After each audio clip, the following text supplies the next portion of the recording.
Muy buenos días, saludos cordiales desde la ciudad de Sucre. Soy el doctor Marcelo Arroyo. Hoy hablaremos sobre los tumores del colon.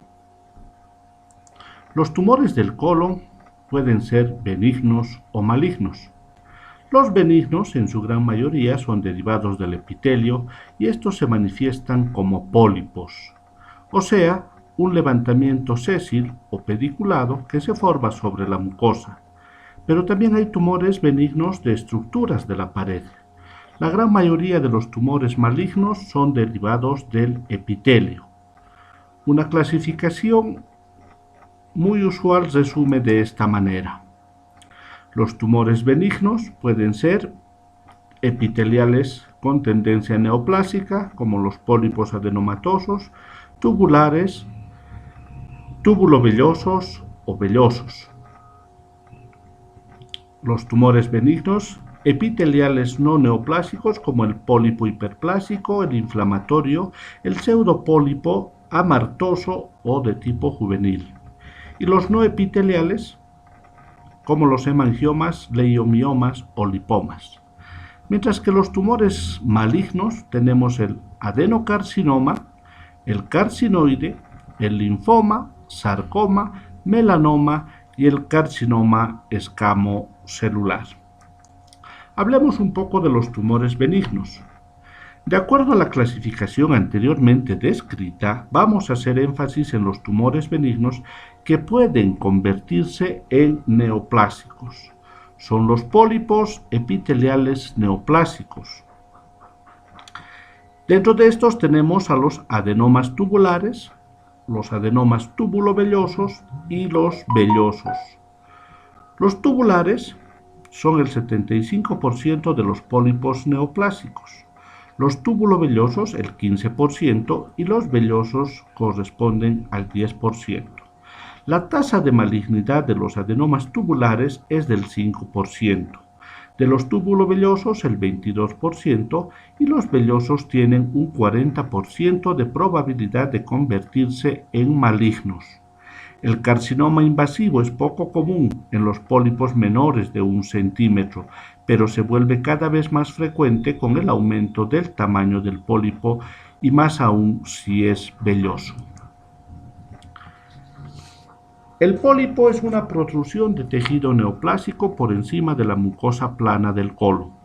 Los pólipos son clínicamente importantes por dos razones. Uno, pueden causar síntomas como sangrado, intususcepción y obstrucción.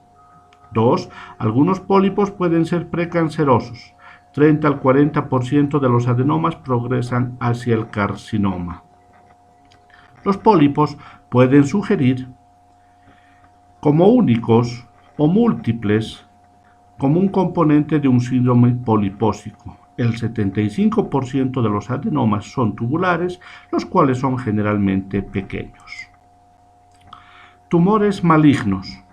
El cáncer colorectal es una neoplasia del tracto digestivo bajo que puede comprometer desde la válvula ileocecal hasta el recto.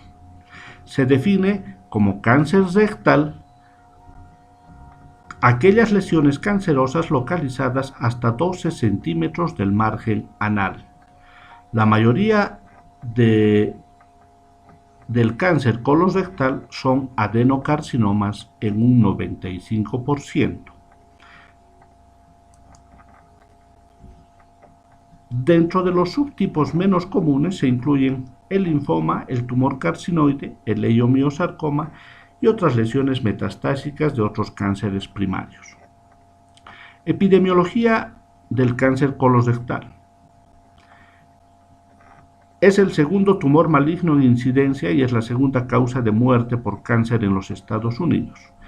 Es más común en los países desarrollados y en áreas urbanas. Cada año hay 1.200.000 casos nuevos en el mundo y 608.700 muertes al año por cáncer colorectal. En Latinoamérica, Argentina se ubica dentro de los países con tasas de incidencias altas, 20 por cada 100.000 habitantes, compartiendo el quinto lugar con Puerto Rico, y ocupa el segundo lugar dentro de las causas de muerte por cáncer. Afecta tanto a hombres como a mujeres por igual.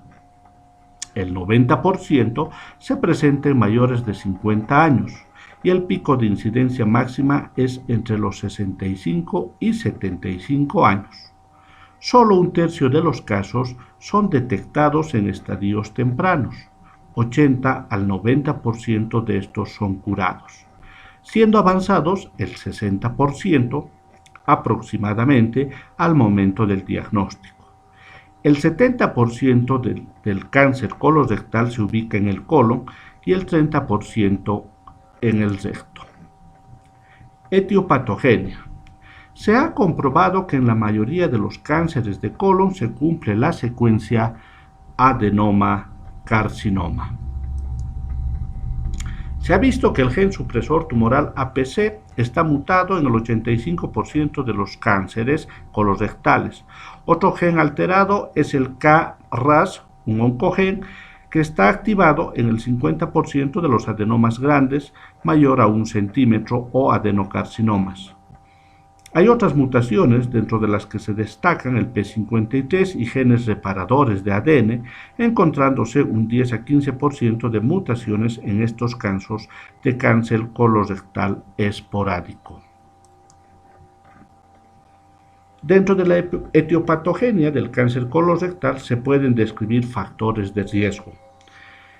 Factores personales como la edad. La incidencia del cáncer colorectal aumenta con la edad. Menos del 5% de este tipo de cáncer ocurre por debajo de los 45 años. El sexo.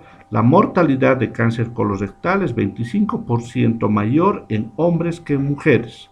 A su vez, las mujeres tienen una distribución más proximal del cáncer, particularmente después de la menopausia. Antecedentes de cáncer colorectal en la familia. Las personas con un antecedente personal de adenomas o adenocarcinomas tienen 6 veces más riesgo de desarrollar un nuevo cáncer. Enfermedad inflamatoria intestinal. La colitis ulcerosa se asocia a un mayor riesgo de cáncer colorectal. A mayor extensión de colitis, mayor riesgo de cáncer. Factores familiares o genéticos. Aproximadamente 20% de los cánceres del colon están asociados a factores familiares. Se ha visto que hay 1.5 a 2 veces más riesgo en pacientes con parientes de primer grado con cáncer colorectal diagnosticado a los 60 años. En cuanto a los factores genéticos, se describen la poliposis adenomatosa familiar, la enfermedad autosómica dominante responsable del 1% de este tipo de cáncer, y el cáncer colorectal no asociado a poliposis responsable del 2 al 4% del cáncer. Factores ambientales.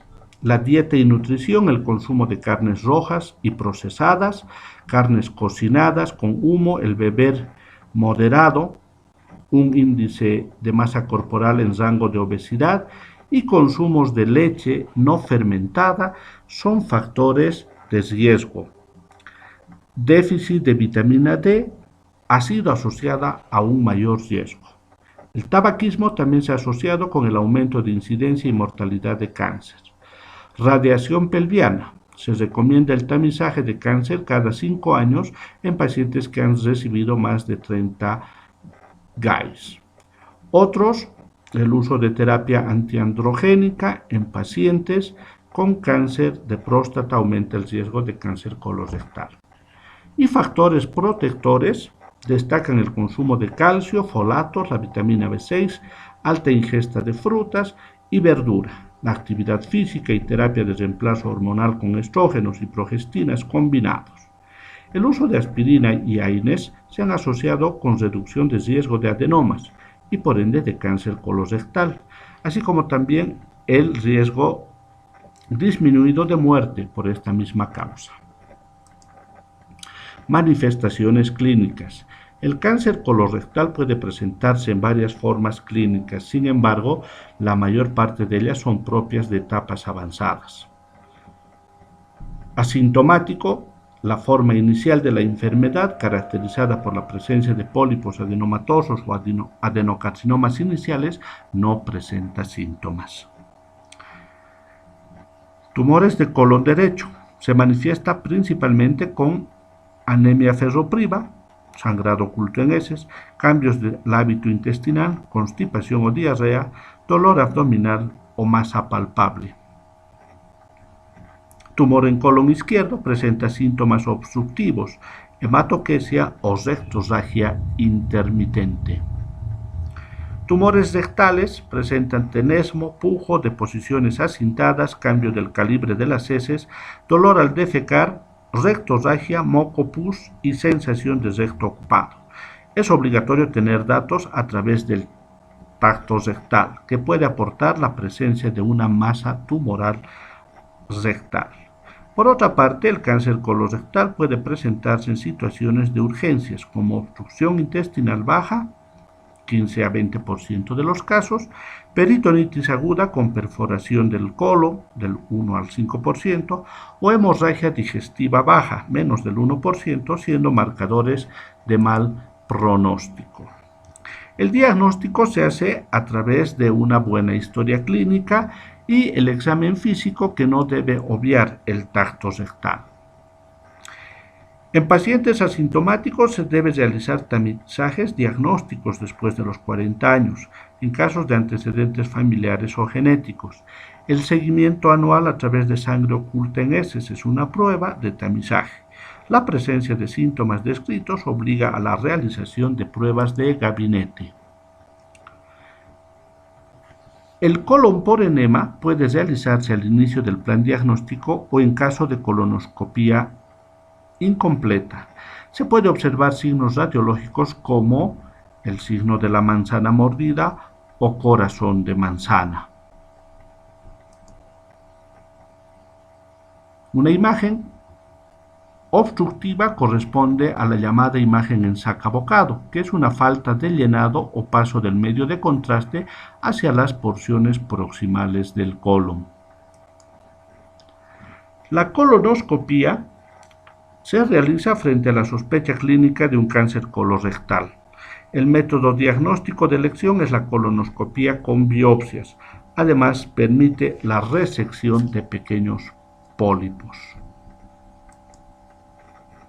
Métodos de estadificación se realizan a través de la tomografía con y sin contraste o la resonancia magnética abdominopélvica, quienes permitirán determinar el tamaño del tumor, la infiltración hacia los ganglios periféricos o distales y también la metástasis a órganos vecinos o órganos a distancia. Tratamiento. El tratamiento puede dividirse en tratamiento con intención curativa. La cirugía con intención curativa deberá tener márgenes proximal y distal libres de enfermedad de al menos 5 centímetros y margen radial negativo. En estadios 1 y 2, salvo factores de mal pronóstico, constituye el único tratamiento. La endoscopía puede realizar una polipectomía, una mucosectomía o disección submucosa endoscópica en casos de cáncer temprano con invasión hasta la capa superficial de la mucosa. Puede realizarse radioterapia o quimioterapia adyuvante o neoadyuvante. El tratamiento con intención paliativo. En casos de obstrucción, una cirugía, colocación de stent vía endoscópica o radioscópica y la radioterapia del recto. Las intenciones de prolongación de sobrevida puede realizarse quimioterapia. El factor más importante pronóstico previo a la cirugía es el estadio de la enfermedad al momento del diagnóstico, con una clasificación TNM adecuada. El cáncer de recto habitualmente presenta peores pronósticos con respecto al del colon. El hecho de tener obstrucción o perforación intestinal confiere un peor pronóstico independiente de la etapa. Muchísimas gracias.